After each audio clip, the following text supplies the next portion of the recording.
Hello my loves, I am Aisha and welcome back to my channel. I am a tarot reader and a cultist, and today we are going to be looking at how your life will change after marriage.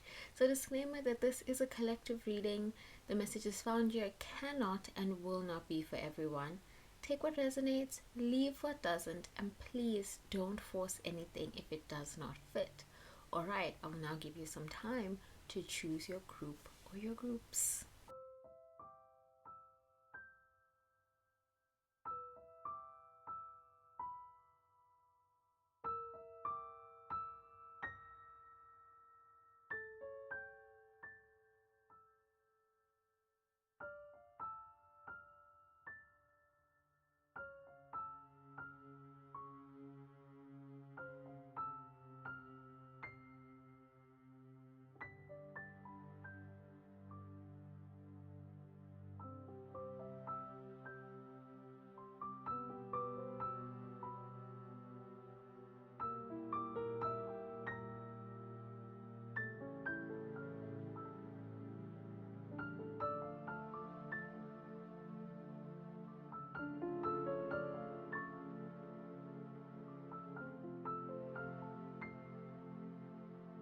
Hello, my group one, and welcome to your reading about how your life will change after marriage.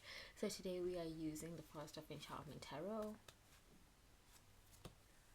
and for the oracles, we will be using my favorite oracle deck ever, the Whispers of Lord Ganesha Oracle, and we have what? Prosperity at the bottom. Okay, I think that's setting the tone for this reading. So let's see my group one. How does my group one's life change after marriage? The Hanged Man reversed. How does my group one's life change after marriage? Okay, wait, let me just switch it around. How does my group one's life change after marriage? The Four of Wands. No, that's the Five of Wands. How does my group one's life change after marriage? Queen of Cups reversed. Interesting. Do you know what song is playing in my mind? Starboy by The Weeknd. I'm a mother. I've been Starboy. How does my group one's life change after marriage? It kind of feels bittersweet. Like you have so much of one thing but not of another. Like maybe there's a lot of money but you don't really get to see your partner, or there's a lot of money but there's not a lot of love. How does my group one's life change after marriage? The Eight of Pentacles. Like a lot of time to yourself, a lot of time to focus on your hobbies, a lot of time to pursue certain art forms, pursue certain hobbies, certain tasks. How does my group one's life change after marriage? Temperance.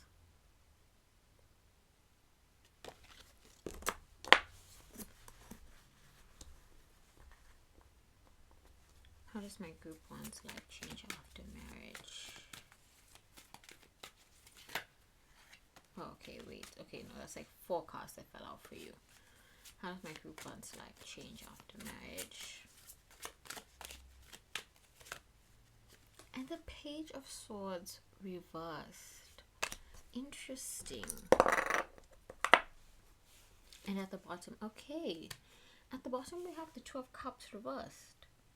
That's really interesting, my group one.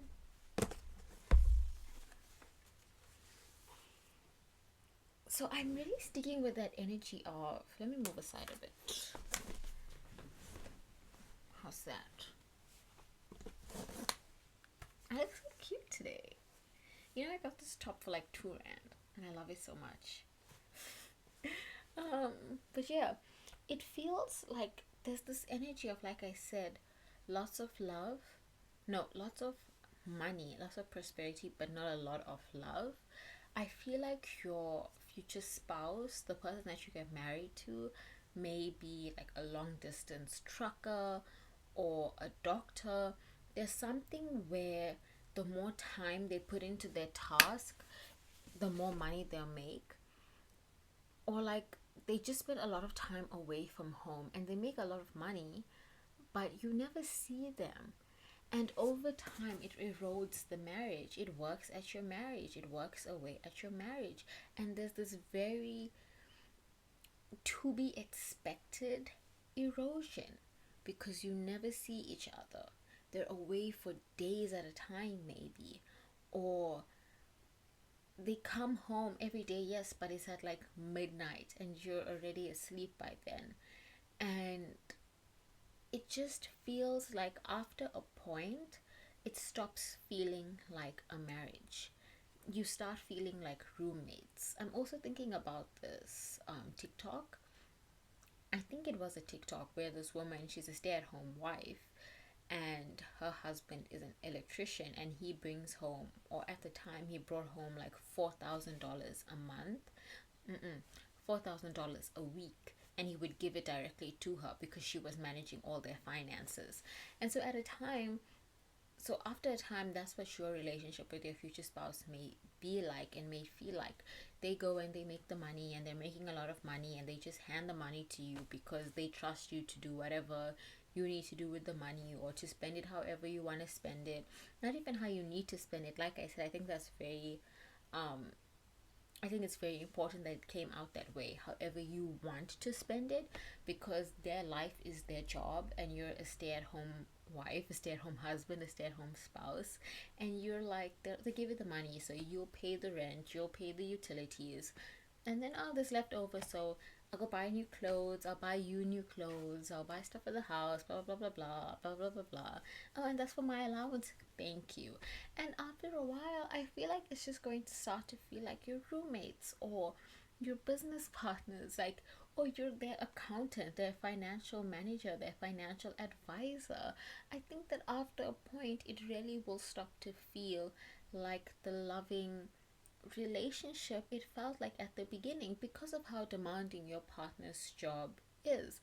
And you can't really blame them because they're working so hard to give you a good life, to make sure you have a good life together, that you have this financial stability, financial prosperity that may have been lacking in their life before, or may have been lacking in your life before. And they don't want you to live a life of financial hardship. So they push themselves to the very edge, to the brink of exhaustion. And they think that everything they're doing is worth it because at the end of the day, at the end of the week, they are giving you the fruits of their labor. They are making sure you have a beautiful home, that not just a roof over your head, but a beautiful home, that you have the kitchen that you always dreamed of, that you have um that you have time to do your hobbies, to do pilates, to rest, to relax, to go swimming in the morning, to that you have money to look after your animals. If there's children, that you have money to look after your children. So they will push themselves to the brink of exhaustion, because I feel like they also, not only do they want to give you this life that they've always wanted you to have, but because in the back of their mind, this is like, this is my duty as a man. And I do feel like that's the dynamic for a lot of you, that it's a heterosexual, very traditional kind of relationship where the man is the provider and the woman is the one being provided for. And after marriage, that dynamic, while for a while it's really beneficial and it makes you feel very looked after and very loved and very cared for, after a while you stop feeling like you have a spouse. You stop feeling like you have a husband. You stop feeling like you're married, and it just feels like you're you know you're some guy's financial manager, or you're it stops feeling like a marriage. It starts feeling like something formal, something almost business like, business casual in a way.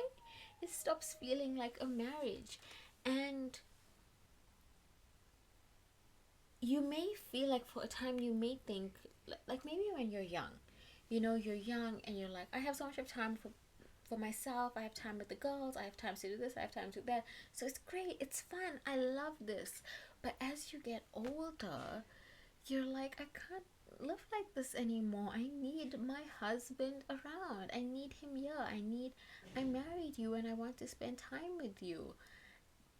And it just may start to feel like, you know, you get older, you start to want different things, desire different things. Maybe when you're young, you like that you have so much of time for yourself. You like that you get to just relax without your husband. You like that maybe you and your husband see each other a few times a week and you make it work. And you both, you enjoy it because like, oh, you feel like you don't have to have all of these responsibilities on your shoulders the way that a lot of the other women in your life have. So maybe you don't have to cook for your husband every day. If you want to order in every day, you can. Or if you want to go out drinking with your friends every night, you can because your husband is working these long shifts. Or if you want to have a girl dinner, you can. You know, you can just have a few rice cakes and like some cereal for dinner and you're good. You can have like some boiled eggs and rice cakes and you're good. You know, you can have a protein bar and a protein shake and maybe some cut up fruit and you're good. You can have a slice of toast and you're good. You can have a toasted cheese sandwich and you're good. You don't have to worry about putting in all this effort for a husband who's not there. And at the beginning of your marriage, that really suits you and it really works for you because you can still have fun. You can still enjoy your youth. You can still embrace a lot of things that a lot of your peers have been forced to let go of because of their marriages and because of the demands of their marriage. Whereas with you, you're getting your husband's money, you're getting all this free time, you're getting to just chill, you're getting to just relax, you're not having to really be a wife, and so it suits you. But then as you get older, or as you get more into this marriage, maybe 1 or 2 years, 3 years, 4 years, you start to look around and you realize, I don't even feel like I'm married, and that doesn't feel good to you. It feels very, I feel like you're just going to look around and it's going to be very heartbreaking to you. It's like, this doesn't feel like a marriage and I don't like that. I never see my husband and I don't like that. You may just look around and suddenly realize, when was the last time I actually spent a full day with my husband? And your husband is on some long distance trucking trip, or you know he's spending the next week at work. Maybe he has like a very demanding like maybe he's a chef, an executive chef at a restaurant, so it's very demanding. And you know that there's some days where he just sleeps at work because he has to be up at like 4 a.m. to get the restaurant ready, so he has a room in the back and he just sleeps there. Or he's a doctor and it's very demanding, so you know that you're probably not going to see him for the next 2 weeks because of the demands of his work. And while at one stage it may have worked for you, I feel like after a point, it just won't work for you any longer. And you'll start to wonder, what's the future of your marriage? And I feel like there'll come a point in this relationship where you'll want to sit down and have a conversation with your husband. I keep saying husband, but really take it as it resonates. So you know, your spouse. You'll want to sit down and have a conversation with your spouse and just talk about like the future and maybe doing more investments, or maybe talking about you going back to work so that you can contribute to finances so that your spouse doesn't have to work all the time. Or maybe talking about, maybe your spouse has always had a dream to run their own business, so instead of them doing the trucking, they can own the trucking company, so that you know they're just in management, they're just the CEO. And maybe yes, it'll be stressful, but it'll be a different kind of stressful, and you get to spend time together. And it may, a catalyst for this may be that you find out that you're pregnant, or you're at a stage in your life where you want to have children, whether it's through pregnancy or through adoption, where you want to go into this next stage of your life. But then you think, how can I have children with someone who is never around? I want my children to have a good, stable upbringing, and so they need both parents around. And so you and your future spouse may come to this point where, or it may come to this point rather, it may come to this point where you and your future spouse, where you sit them down and you say, we've been talking about children on and off for the last few years, and I'm finally ready, but I do not want to have children with someone who is never around. And so maybe it's time to change how you work, or change how we work. And I feel like your future spouse is very traditional. And so, yes, they've always wanted you at home, but even more so now when children come into the picture.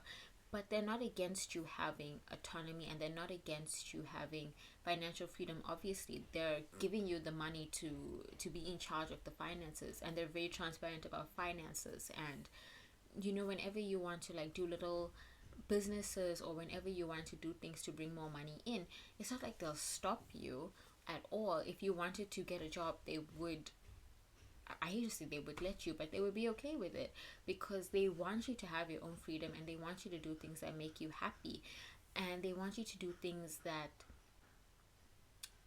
I feel like they're very about that soft life, about giving you that soft life, because you may have had a very hard life before you met them. And so now they want you to really just enjoy being alive, in a way that you weren't able to before. And they would rather work themselves to the bone to give you that life. And if they could, you would just not work. If they could, you would just not work. If they could guarantee that you would be okay. And I'm so sorry, they're doing construction outside. I hope it's not distracting. If they could, you would just not work. But if you said, hey, even if it takes a hit to our finances, I want you to change career paths, blah blah blah blah, they would think about it. But I feel like it would be more thing of them, because I keep thinking trucking, but instead of them being the one out on the road, or them being the one in front, maybe they're an electrician, maybe they do construction. As soon as I said construction, it quieted for like 2 seconds, and it felt like confirmation. Maybe they do construction, like manual labor. And once you have this conversation with them, they will go from being the one actually doing the labor to funding their own business, and really looking at how to build a business around this. Like my brother, one of my brothers, I have a lot of brothers. One of my brothers is a locksmith, and he's been talking about moving away and starting his own locksmith business. And it may be that case for you, because there's a lot more money in owning your money. There's a lot more money in owning your own business than in just being the one out in front doing it. So now once you have this conversation with your person, with your future spouse, like, hey, I really want to take this next step in our relationship, or I've just realized that I haven't seen you in so long, and I miss you, I miss having my husband around. And this may really be the catalyst for them to change something about their business, change something about the way they run their business, change something about their career. So maybe, like I said, they were the trucker. They go from being they're a trucker, so they go from being a trucker to owning a trucking business. They're a locksmith, so they go from being a locksmith to owning a locksmith business and hiring others. They're a carpenter. They go from being a carpenter for someone else to running their own carpentry business. Something where they go from being in the front to being a manager, a CEO, and bringing in more money because of it. But more importantly, it's because it's not just about money. More important than money, they'll have time. They will have time to be with you, to spend time with you, to enjoy this marriage with you that they may have not been able to enjoy in the last few years, to have a family with you. And that's family with or without children in the picture, because it's one thing to be married to someone, and another thing to have a husband or a wife or a spouse. You can be married to anyone, but does it matter if you never see them, if you never even talk? You realize it's been a month since you've really sat down and had a proper dinner. And after this big conversation, and after this big change, you will really start to feel like you have a family now, because you have your husband now, you have your partner with you all the time. And now you'll really feel like, you'll feel grateful, yes, for the years you got to be free. And you'll feel even more grateful for now the future that you get to really actually spend with this partner of yours. So let's pull your oracle cards. How might your plan's life change after marriage?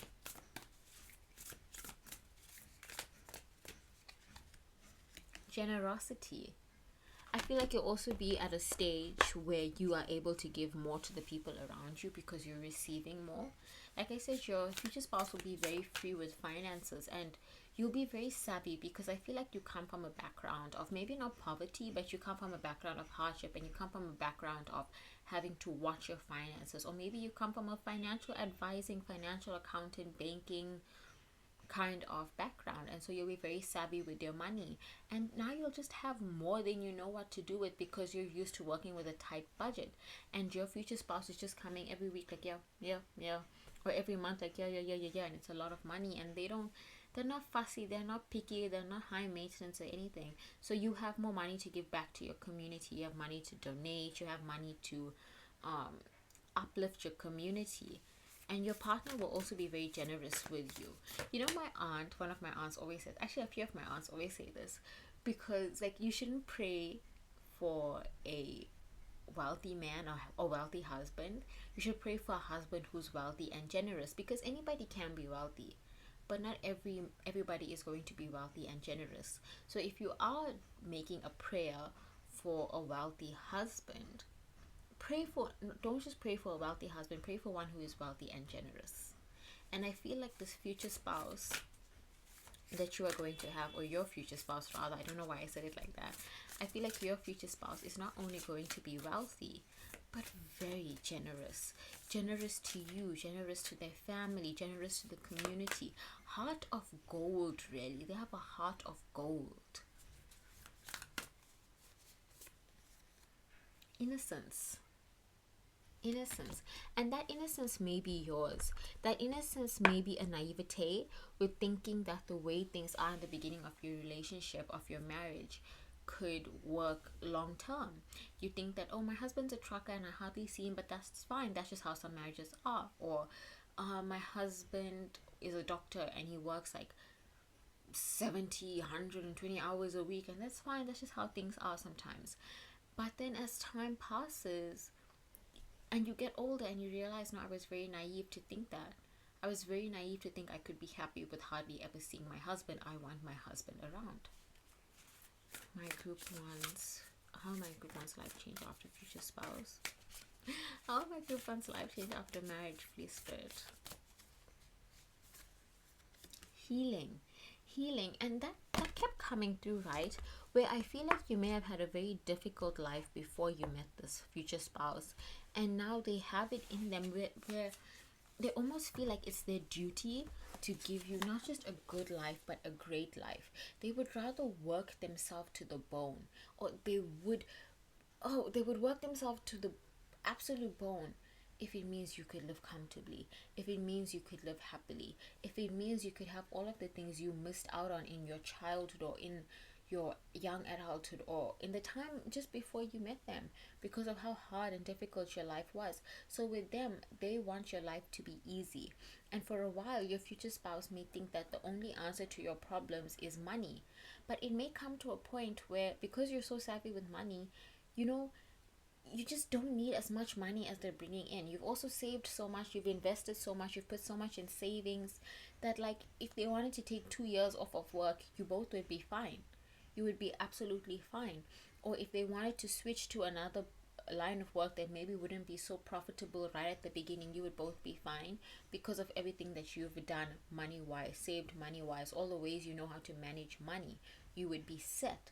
And so it may come to a point where you're like, you know, my love, I'm so thankful for all that you have done. I'm so thankful for the sacrifices you have made to give me a good life and to give us and to have this beautiful home and to give us this beautiful home and to build this beautiful home for us.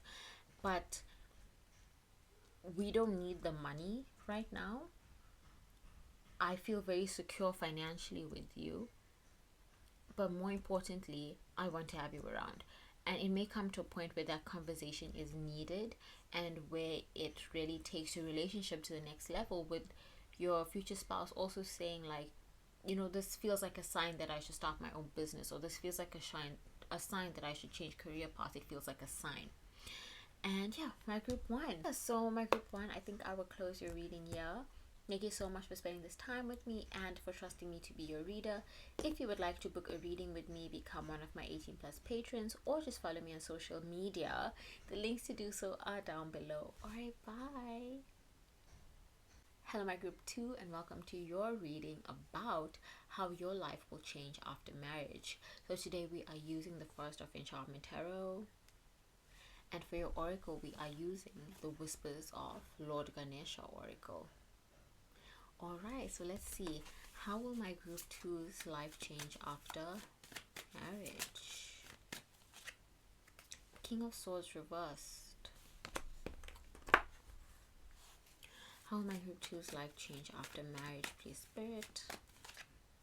The Ten of Cups. No, Ten of Pentacles, sorry. The Ten of Pentacles. How will my group 2's life change after marriage? This definitely feels like being welcomed into a community, finding a new family. Five of Pentacles reverse. I feel like after marriage you're connecting with others in a way you may have not allowed yourself to connect with people in the past, or you may not have been able to connect with people in the past. Like your future spouse really opens you up to a brand new community, a brand new way of living, to a confidence as well.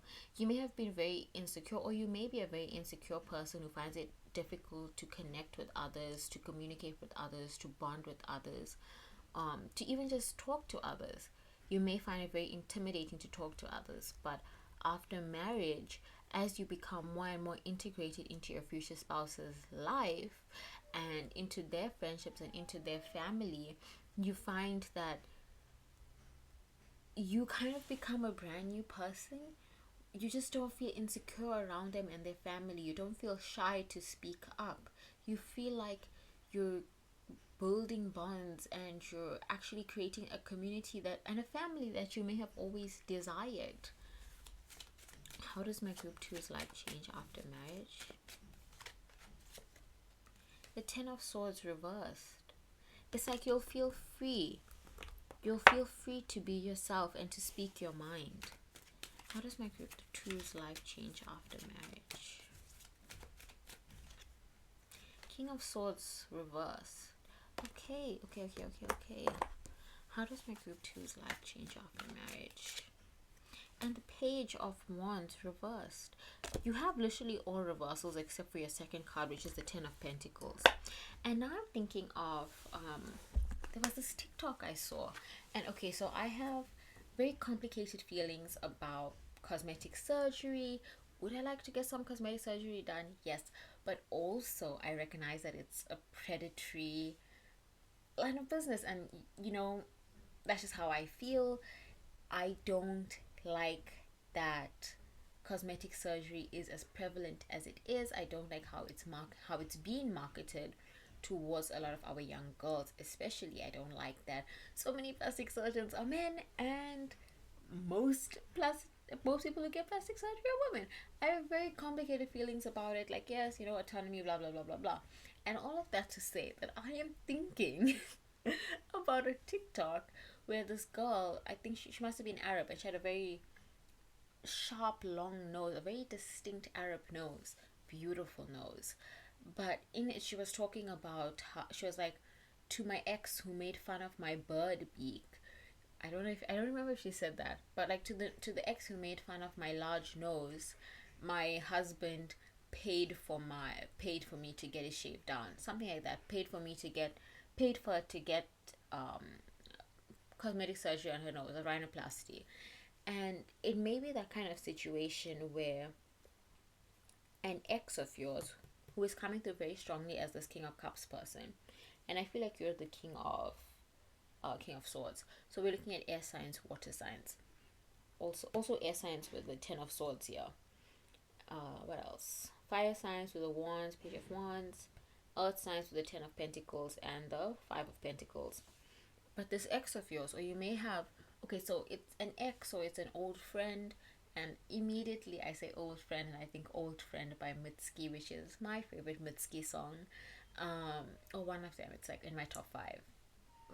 It's my favorite, yeah, my favorite Mitski song.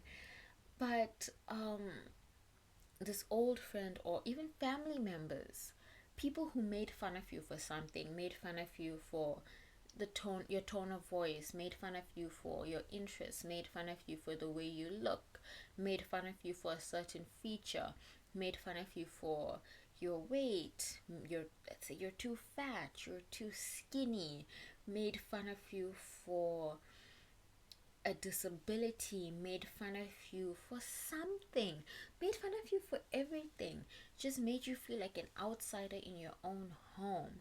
And you may have found it hard to connect with people because of this, because you're so used to being shamed and ridiculed. You're so used to being an outsider. You're so used to being different. You're so used to nobody listening to you when you talk. You're so used to being ignored and pushed down and pushed away that this light in you has become diminished. And when you and your future spouse get married, you may fear that you won't become a part of their family, that you won't connect with their family because you're so used to not connecting with others. You may even find it like a novelty that you connected with your future spouse.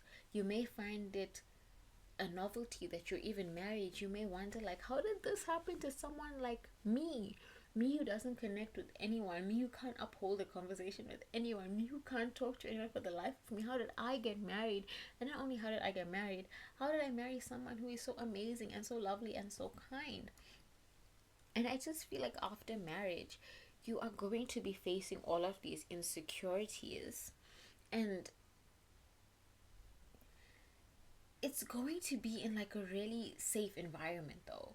Like, every time you're out with your future spouse and their family, you may just be suddenly hit with this wave of melancholy almost, or this wave of anxiety, or this wave of surprise, like, how am I fitting in? Or they must all be mocking me, or they must all be laughing at me, or once they go home they're all going to make fun of me. And it just may be a situation where for a long time, at least in the beginning of this marriage, you cannot comprehend that something so good is happening to you, that your mother-in-law loves you so much, that your father-in-law likes to spend time with you, that your sister-in-law actually wants to go places with you, that their cousins are talking about inviting you out. Because at this point, I feel like you may cut ties with your family, or you just may not talk to your family much, and so you may feel like you don't have a family until you get married. And now you feel like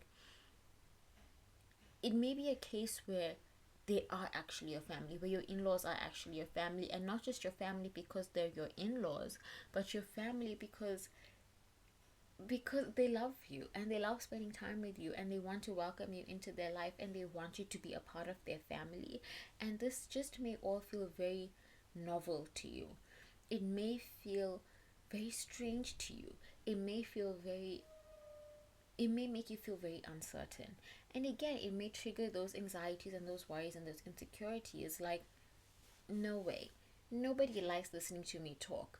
My ex always made fun of me for this, so these people are just humoring me because I'm married to my spouse. Do you know what I'm saying? A lot of these old insecurities are going to keep coming up because you'll find it very hard to move on from the things you experienced in the past. You'll find it very hard to believe that anybody would actually want to spend time with you, would actually want to be with you, would actually want to be your friend, would actually want to be around you. Like, your spouse is a different thing. Like, they're an absolutely different thing, and they may be kind of involved in these feelings of insecurity. But for a large time in this relationship, you may just find it very difficult to comprehend that this is actually happening. You may feel as if, I feel that the word undeserving comes to mind. You may feel as if you don't deserve your spouse. You may feel as if you don't deserve their family. You may feel as if you don't deserve to be as loved and as cherished as you actually are by them and their family. You may feel as if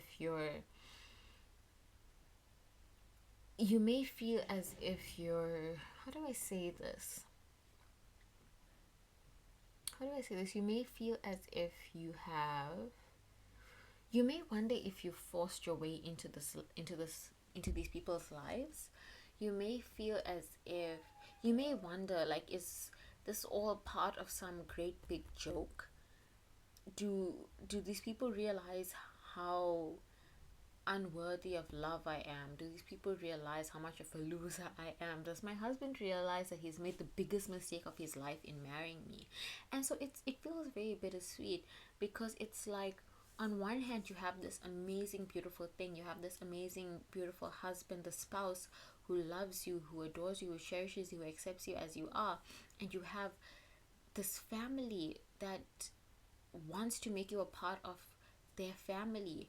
But on the other hand, you just can't accept that this is the case. You just can't believe that this would happen to you. You just can't accept that you would be so loved, so cherished, so wanted. That's the thing, you can't believe that you would be so wanted. And so you look at them with a very unbelieving eye, and you don't let yourself open up to them. You shy away from connecting with them because you just cannot believe that this is forever. And there may be this energy of self-sabotaging coming, well, yeah, it's definitely this energy of self-sabotaging coming through, where your husband just wants to connect. I keep saying husband, I'm so sorry. Where your spouse just wants to connect, and your in-laws just want to connect, and your spouse's friends and family just want to connect. But in your mind, you've convinced yourself that there's a deadline, that this isn't forever, that things are going to end, and so you refuse to connect. And maybe you want to connect, but that part of you that's like, they're going to realize that I'm unworthy of all of this, and they're going to pull away. And that part of you is going to stop you from connecting with your spouse and with your spouse's family in a meaningful way, and in the way that they want to connect with you. And there's this energy coming through of like, after marriage, of you just being like, this is safer, this is much safer, because it's you know it. People in the past have made fun of you, so you expect it. People in the past have made you feel unwanted, unloved, so you expect it. And even when and because of that, because you expect it, when you're going into environments where you will be loved and you will be accepted, and people are going to be kind to you and welcoming to you, you just can't believe that that's the case. And so you push everyone away, and you put up these walls, and you shut everyone out, and you don't let people come towards you in the way they want to come towards you, because you think that you just think that how do I say this, you think that one day they're going to look at you and see you for who you are. But the thing is, that's not who you are. That's the way you see yourself, and you only see yourself that way because people have pushed you down and hurt you and broken you down and forced you to see yourself this way. You are worthy of love. You are deserving of the kindness they are giving to you. You are deserving of the love that they are giving to you. You are deserving of all of these things. And the thing is also, like I have so many problems with the idea of deserving things. Like, doesn't matter if you deserve things. Do you want it? Is it being given to you? So, like, do you deserve it? I don't care. There's so many people get things that they don't deserve. Do you know what I'm saying? A millionaire who hurt women for his whole life, he's still a millionaire. A man who hurt women for his whole life, he's still a millionaire. Does he deserve to be a millionaire? No, but he is, because somehow he's a millionaire. Do you know what I'm saying? I want to have a cheesecake this weekend. Do I need to do something to deserve having that cheesecake? Okay, maybe, I don't know. But I hate the idea of deserving things. I hate the idea of deserving things. Nobody deserves anything. Do you want it? Did you work for it? Did you decide that you're going to have it? So why do you need to deserve it? You don't need to deserve people's love. You don't need to deserve people's kindness. You don't need to deserve anything from anyone to accept it when it's being given to you. And after marriage, you are going to have to really come to terms with that, or risk losing out on a family. Risk losing out on this family that loves you. Risk losing out on the spouse that loves you. Risk losing out on something that could have made you so absolutely beyond happy, something that could have made you feel fulfilled, and not only fulfilled but more fulfilled than you have ever felt in your entire life. So after marriage, you are going to have to really look within, and really probably you're going to have to start seeing a therapist if you don't see one already, and maybe a couples therapist, a couples counselor, so that your future spouse really understands where you're coming from in this, so that your future spouse understands, like, it's not, like, it's really not them, that it's you, and that it's also not you, but it's also all of these things that have happened to you in the past. And acknowledging the way that you've been treated in the past has hurt you and changed you and damaged how you see other people and how you accept the love that is being given to you, but also moving forward and accepting that it's time to change, and it's time to change for the better, and it's time to accept that good things can happen to you and will happen to you. So let's pull your oracle cards, and not just will happen to you but are happening to you, because I think that's part of, I feel like there's this inability to accept when good things are happening to you, because there may be this belief that good things are temporary. You may believe that good things are always snatched away from you, and so you refuse to accept that you have this amazing future spouse and this amazing family and these amazing things happening, because you may feel like as soon as I accept it, as soon as I lean into it, then something is going to happen and it's going to be snatched away from me. So let's see.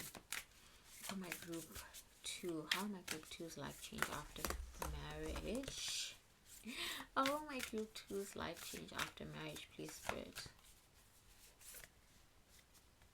Divine support.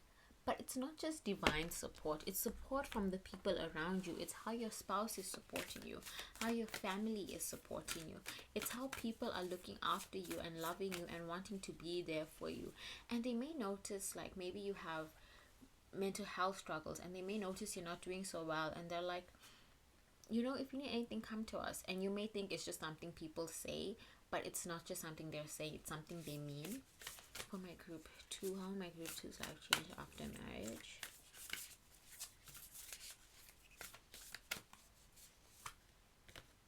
Achievement.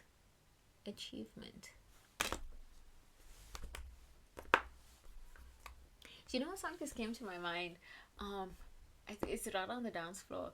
Radha on the dance floor. Now, Radha likes to party. Radha likes to move that sexy Radha body. I don't know. I just feel like after marriage, your life has the potential to be a lot of fun, and for you to do a lot of things you've never been able to do in the past, because you now have this, not only the sense of financial stability, not only the sense of financial. I don't know why I've been messing up the word financial recently. Even, like, I was recording TikToks, and in one TikTok I kept saying financial, and, like, I just couldn't get the word right. But your life is going to be a lot of fun, like I said, not only because you now have this financial stability of a 2 income household, or of your spouse doing very, or being more financially set up than you, or having a support system where their family is very involved and helping them out financially, helping you out financially as a couple. But because now you have someone to do a lot of things with, I feel like, there's a sense of insecurity coming through, where in the past you may not have felt secure enough to do things on your own, to go out and, like, experience life on your own, and now you have someone to do these things with, to, like, go dancing with, to go play sports with, play paddle with. I recently played paddle. I found it very fun. I look forward to doing it again. But to play paddle with, to play tennis with, to do these group things with, to play couple sports with, to go hiking with, to experience life with. And you have someone now who's going to be there for you in all of these things, but you have to let them, you have to let them in. You can't just how do I say this? Maybe I'm trying to think of a way to say this. Let me put one last card and then we'll get into it. For my group 2, please, Spirit. Insight. Also, there's 48, 42, and 26, and I feel like you can expect to get married when you're 26. I feel like you can expect to get married at 26. But yet there's this energy of like there's this potential for your life to be so amazing with your future spouse, but you have to allow it to be that amazing. If they say let's go out dancing, you can't every week say no, no, no, I don't want to, I don't want to, I don't want to, and then wonder why you guys never go out dancing. If your mother-in-law is like, come over for tea, and you're always saying no, you can't then ask yourself, oh, she must hate me, why does she never want to spend time with me? When things are getting good, you have to allow it. You have to allow yourself to you have to accept that good things are happening to you. You have to accept that your family, that your husband's family, your wife's family, your spouse's family likes you, that they want to spend time with you. You have to let yourself be a part of their family in the way that they want you to be a part of your family. And maybe it is time for you to start seeing a therapist and start talking about this. Or during this marriage, you may very soon have to say that this is something that I think we should do. Get couples therapy right now, early on, instead of waiting until 5 years down the line where there's this big rift between us because of all of the things you, my group 2, weren't healing from, and all of this pressures that were existing between you two. I think start very early on in your marriage. That may be something that's like one of the first changes. Like, I think we should start couples therapy. But I think that this marriage is going to push you to face a lot of your wounds and to face a lot of your own insecurities, and maybe insecurities you never even knew existed. You may have never thought you were as insecure as you actually are. You may have never thought that all of these things that happened to you in the past affected you as they did, and affected your ability to connect with others, connect with people in a family setting, especially because of how your family ostracized you, ridiculed you, and made you feel like such an outsider. And so with your future spouse, there's this, or not with your future spouse, but after marriage, you're really going to have to learn to rely on others and allow others to be there for you in the way that they want to be there for you, to love you in the way that they want to love you. So my group 2, I was going to say, so my future spouse, who knows, maybe my future spouse is watching, who knows. So my group 2, I am going to close your reading here. If you would like to book a reading with me, become one of my 18 plus patrons, or just follow me on social media. You can find the links to do so down below. Alright, bye. Hello my group 2, and welcome to your reading about how your life will change after marriage. So today we will be using the First of Enchantment Tarot, the 2 of Wands at the bottom. And for your oracle cards, we will be using my absolute favorite deck in the world, the Whispers of Lord Ganesha Oracle. And we have beginnings at the bottom. Okay, that feels really prosperous. So let's see how my group 3's life change after marriage. Please, Spirit. 5 of Cups. Interesting. 5 of Cups. So when we see 5 of Cups, we usually see endings. But, and I think I've said this before, in this deck we see, okay, I'll just show you. I'll just pick it up and show you again. So in this deck, we see her running towards the ball. And in the story of The Princess and the Frog, we know that she's going to meet him, and down the line they'll kiss, and he'll turn into this prince. And that's the beginning of their new relationship. And so, whereas if I were looking at the Rider-Waite deck, I would say this is a much needed ending, like the ending of a relationship, that this is where things stall, you're at a stalemate. When I look at this card in the First of Enchantment Tarot, it feels like an ending leading into a new beginning. So let's see how my group 3's life change after marriage. And that's so fitting with beginning at the bottom of your oracle deck. How my group 3's life change after marriage. The 3 of Swords, another ending, heartbreak and ending. How my group 3's life change after marriage. 7 of Swords reversed.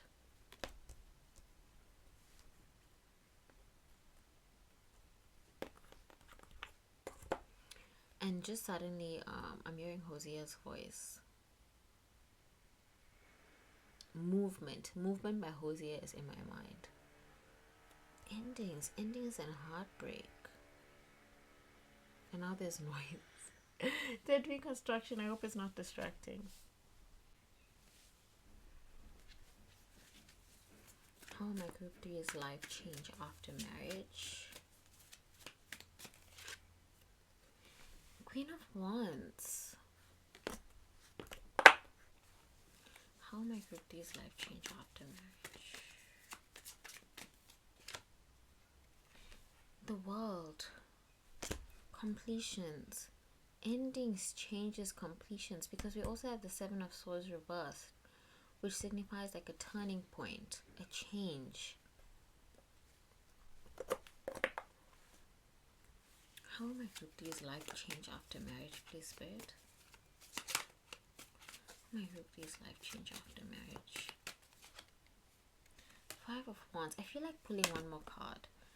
I feel like this is like a first marriage energy coming through. I feel like these are two distinct marriages. How will my group 3's life change after marriage, please, Spirit? His life change after. Oh, what fell out for you? The Three of Wands. Oh, this card is very energetic. Jumping out of my hand. It must be at the bottom of the deck. The Fool. Beginning.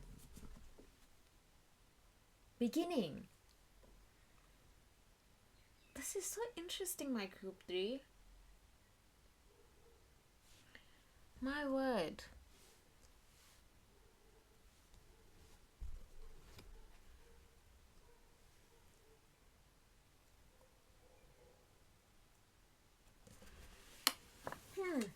This is like actually the first time that I'm feeling very stumped with a reading in a long time.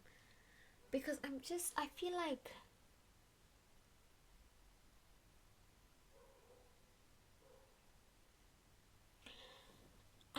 it may be a case where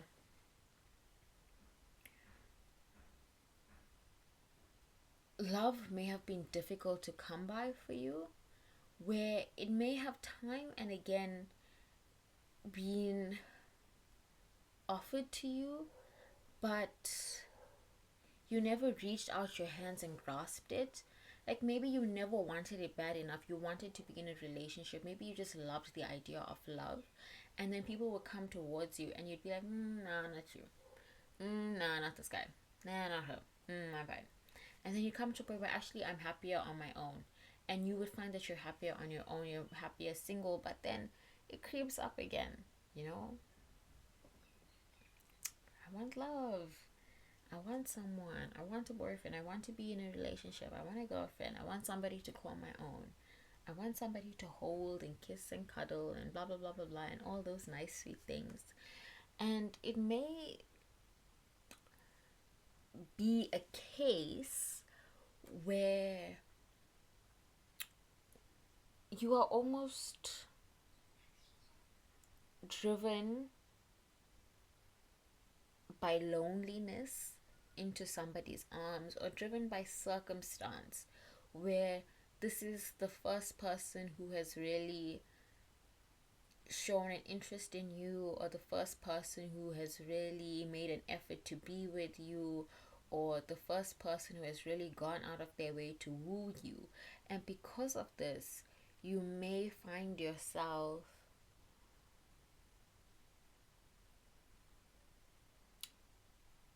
entering, because it really does feel like two marriages. Like, I'm not going to joke, like it feels like two marriages. And this is what the Three of Wands, there may be two toads for you to kiss before you find your forever person. And so this first person may come through at a time where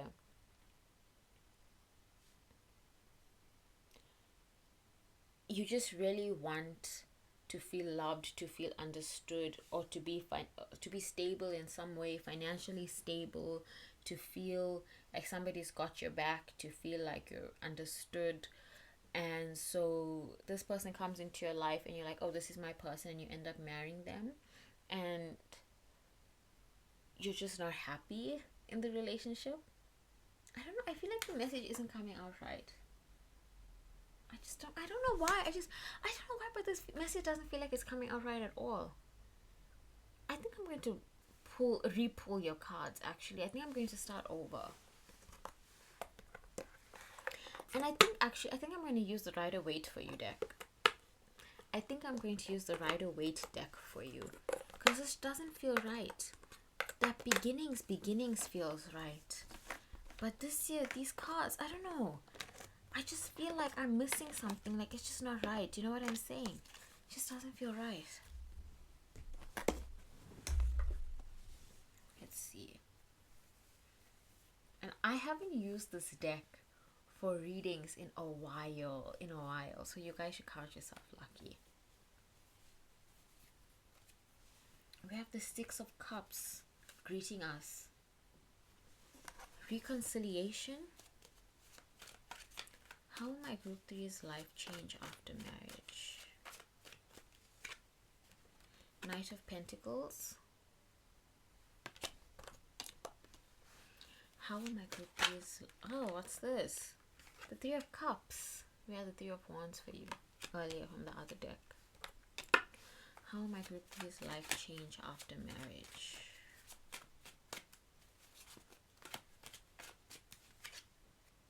Four of Pentacles reversed. How will my group 3's life change after marriage? King of Swords.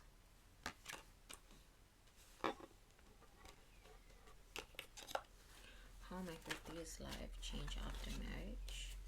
My group 3's life change after marriage. My group 3's life change after marriage. Strength reversed.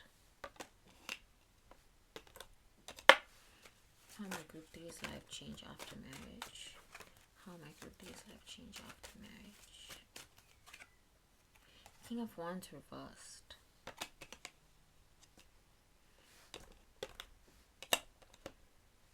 I still feel like pulling one more. How will my group 3's life change after marriage? Seven of Pentacles. You are not meant to have the same kind of relationship, the same kind of love story as everybody else has. There is something very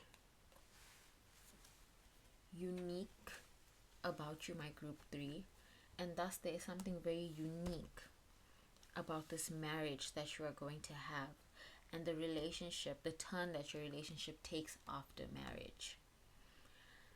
I think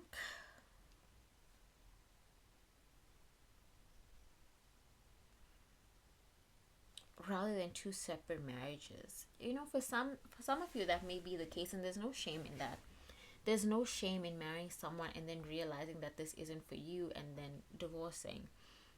For some of you, it may be the case where you divorce and then you get back together with the same person in the future. Just a very like star-crossed lovers kind of energy. But I'm looking at this and I'm just thinking that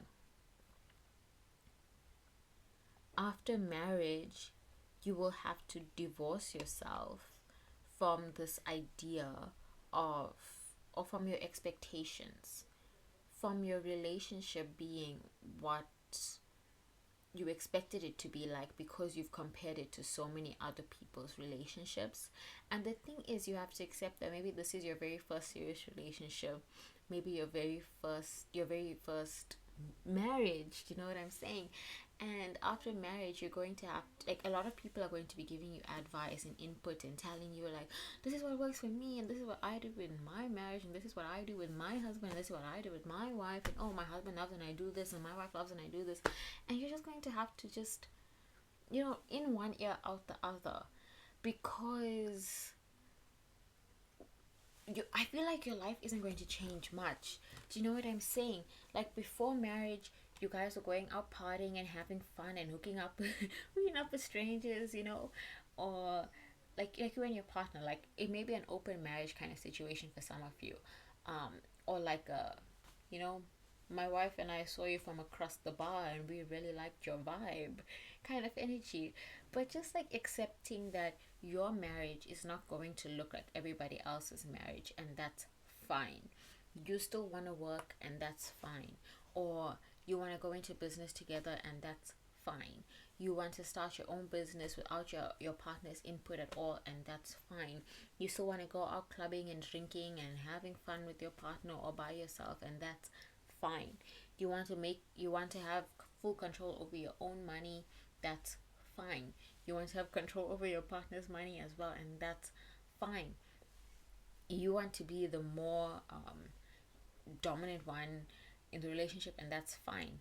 Even if everybody else is saying no, that's not healthy, or it's not good, or that's kind of pathetic. Maybe you're a woman who wants to you want to be working while you want your husband to stay at home. Or maybe you're like a man who who wants to work while, but I feel like that's very accepted.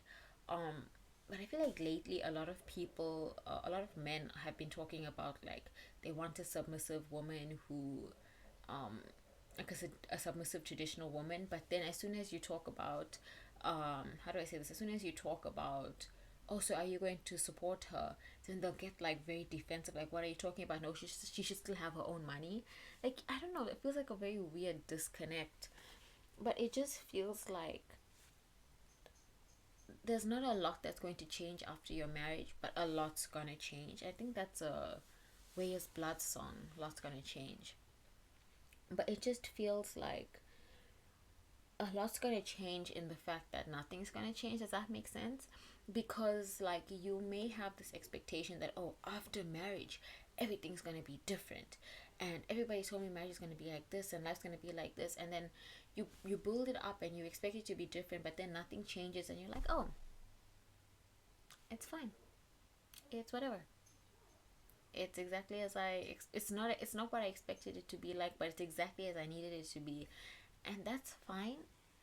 And I feel like for some of you it may start to get a bit boring, and you may start to realize that, oh, marriage actually isn't for me, or marriage with this person actually isn't for me, and you'll find that you're better off parting ways with this person. I don't know, I feel like there's just something about you that, or something about you as a person where you work better off on your own, I feel like. And that's not to say that you shouldn't get married or you're not going to find your person, but I feel like when you get married to this person in particular, because I definitely do get this energy of multiple marriages, so like after you marry this person in particular, you'll realize like, maybe this isn't for me. Do you know what I'm saying? Maybe you feel like you'll feel like you rushed into things, like you didn't get to spend enough time just getting to know yourself and enjoying your adulthood as a single person, and you feel like you're wasting your time in your marriage. Like, for some of you, yes, like you'll still go out partying and stuff, but now there's this obligation of respecting your husband's boundaries, of doing things, or your spouse's boundaries, of doing things to make your spouse happy, of doing things to to not tarnish your spouse's name. And you're like, maybe it's too soon for that, and it may come to a point where you'll want to part amicably, or you'll want to take a break, or you'll say like, I feel like I rushed into things, I feel like I'm too young for marriage, and you'll start to feel like you'll regret it. And so it may come to a point where you just decide to walk away. Let's see, I don't it's just so weird, this energy that I'm getting for you guys, my group 3, because it just feels like, I feel like for so long you've been sold this idea that marriage will save you, marriage will fix you, marriage is the answer to everything. That if you just have a husband, you'll be fine. If you just have a wife, you'll be good. And this is all you need, this is all you need, this is all you need. And so you work so hard to get that husband, that wife, that spouse. You look, and you try, and you try, and you try, and you try. And so when somebody comes who's like, I can marry this person, this person ticks off all my boxes, and so I'm going to marry them because they tick off all my boxes. And you marry them, and then it's not everything it was cut out to be. And this may also make you realize that, hey, maybe my expectations and my boxes weren't right. Maybe this is what everybody told me I need in a partner, in a spouse, in my forever person, but this isn't actually what I want at all. Maybe I don't want the person who, I don't want the, what's the song, maybe I don't want the guy in finance, 6'5", blue eyes. Maybe I want a guy who is doing this. I want an electrician. I want somebody who's doing this. I want somebody who's doing that. I want somebody who looks like this. I want somebody who looks like that. And this first marriage, because I do feel like it's a first marriage, this first marriage is a marriage of learning for you, of learning what you actually want out of life, what you actually want out of a partner, what you actually want out of a spouse, what you actually want, what kind of spouse you actually want to be. Because I feel like this first marriage is all about you trying to follow what everybody else tells you you should do. They're telling you, oh yeah, I still worked while I was married and had kids, so you should just too. Or so you keep doing that, but you're unhappy. Or they alternatively they tell you, yeah, I was a stay-at-home wife. I'm a stay-at-home wife and I love it. And so you try doing the stay-at-home wife thing, but you just feel like you've lost your identity. And whatever it is, whichever side it is, going to work, staying at home, being the breadwinner, being the housewife, house husband, still going out clubbing with your spouse, staying at home with your spouse all the time, open marriage, exclusive marriage, blah blah blah, whatever it is, you'll feel like you are doing what's expected of you or what your spouse wants instead of what you actually want. And it will feel like this is a marriage, like I said, it's a marriage of teaching you things, of learning, of realizing what you actually want out of life, of facing the fact that you have maybe put all of your eggs in one basket, or maybe you've built up marriage into something that is not, or built up this person into someone they're not, because you've convinced yourself that the answer to all your problems, the answer to your unhappiness, the answer to your loneliness is marriage, when it's not. Let's see. My group 3's life after marriage. How my group 3's life change after marriage. Harmony. 22. Some of you are going to get married at 22 or meet your future spouse at 22. How my group 3's life change after marriage. Drive. And I do feel like there's, like, for some of you, I feel like this person, how my group 3's life will change, how my group 3's life change after marriage. Positive outlook, 29.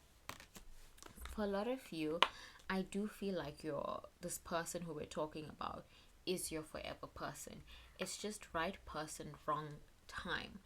And maybe during marriage you'll realize you want to actually study abroad, or you get a really good opportunity in another country, and you both decide like maybe you don't want to do things long distance, or you will both come to the agreement that maybe this is just not the right time for you two.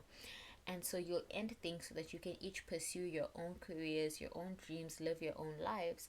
And down the road, when you've both lived and now you're both mature and you're not such a pushover, and you both realize, or you both know what you actually want out of life in this relationship, you'll come back together and you'll get this second chance.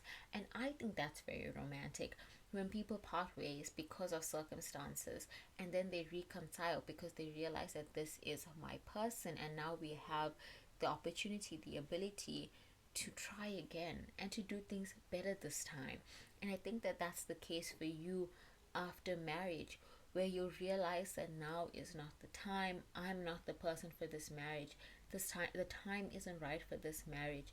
I love this person, but I'm giving away too much of myself for them. I'm losing my identity. I don't even remember who I am. And so you'll take a step back and you'll decide that if this person is meant for you, and if this relationship is meant for you, then you'll find each other when the time is right. And I feel like that's a very important thing that this marriage brings to you. This realization that, not this realization, but this this ability, maybe this opportunity to choose yourself, the ability to look within and soul search and realize what you want out of life and go after it for you and your future spouse. And I think that that's actually very important and probably one of the most important things that I've seen for all three groups. That yes, maybe this marriage won't work out in the beginning, and maybe you have to end it in the beginning, but in ending this marriage, you are starting your life anew. You are finding yourself in amazing ways. You are going after a life that you want instead of a life that has been sold to you. Like I said, maybe everybody told you all you need to do is get married.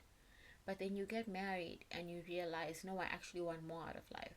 No, I actually want to do other things with my life. Actually, I'm not cut out to be married at this age. Actually, I'm not ready for this. And you take the step back and you change. And in taking the step back and changing and going after what you want,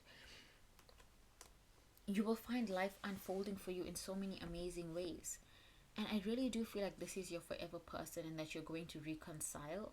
But I think that in allowing yourself to let go of them and to live your life for yourself, you both become better people and you both work hard to become better people for each other. And when you meet again and you reconcile, and it's better than it ever was, because now you've lived and you've done all these things and you're an actual person. You're not just somebody who has been primed for marriage, and they also see you as an actual person, not just someone who has been primed to be their spouse. So my group 3, I'm going to close your reading here. Thank you so much for trusting me to be your reader. If you would like to book a reading with me, become one of my 18 plus patients, or just follow me on social media, the links to do so are all down below. All right, bye.